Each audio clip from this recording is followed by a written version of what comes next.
Bonjour à tous. Eh bien, aujourd'hui, nous allons parler de trous noirs. Alors, voici la première photo qu'on a réussi à prendre d'un trou noir, le trou noir M87 étoile. Alors, ça reste mystérieux parce que sur la photo, il n'y a pas grand-chose de noir. On voit du jaune, de l'orange. Donc, il va falloir expliquer pourquoi cette photo a cet aspect. Et d'une façon générale, qu'est-ce qu'un trou noir? Commençons par une expérience. Si je prends un objet, comme cette petite balle, je la lance en l'air, elle retombe. Si je la lance plus fort, ouais, elle retombe aussi. Mais si je la lance vraiment très fort, à 11,2 km par seconde,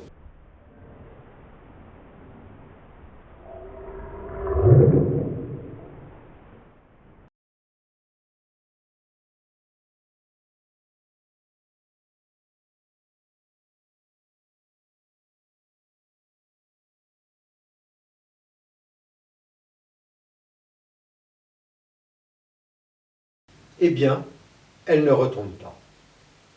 Pourquoi elle n'est pas retombée?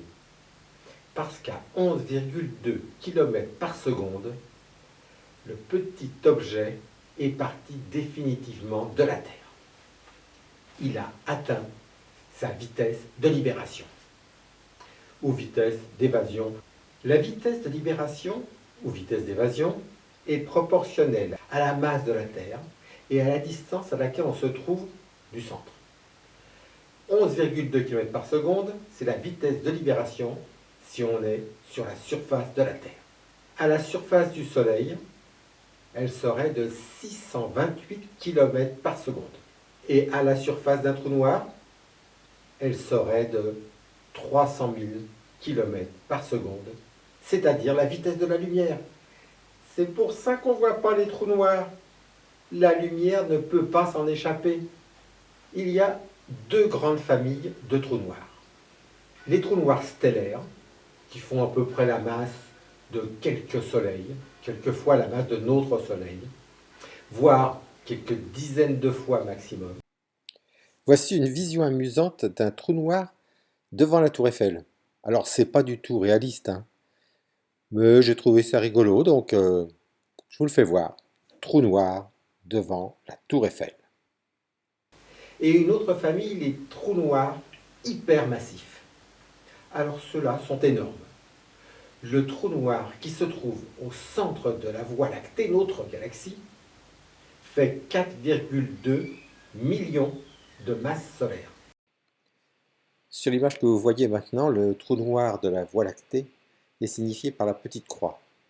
Et on voit les étoiles qui tournent autour, et en s'approchant, elles accélèrent franchement, puis en s'éloignant, elles ralentissent, selon les lois de Kepler.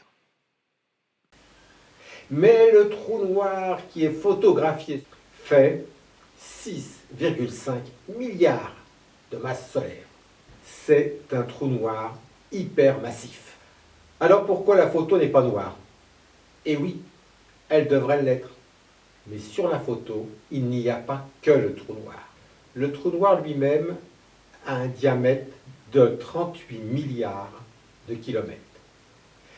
Mais ce qu'on voit autour, un peu rouge, un peu orange, un peu jaune, c'est son disque d'accrétion. Et lui est 100 fois plus gros. Pourquoi y a-t-il un disque d'accrétion autour du trou noir? Le trou noir, du fait de sa masse considérable, 6,5 milliards de masses solaires, du fait de cette masse considérable, le trou noir va attirer à lui tout ce qui passe à sa portée. Gaz, étoiles, planètes, astéroïdes, tout ce qui passe à sa portée. Mais il n'est pas capable d'avaler tout ça très rapidement. Il va même avaler toutes ces choses, toute cette masse de matière, très doucement. Donc, cette matière va être totalement désagrégée par les forces de marée qui existent autour du trou noir et va tourner autour du trou noir sous forme de ce disque d'accrétion que l'on voit ici. M87 étoile est très loin de nous. Il est à 54 millions d'années-lumière.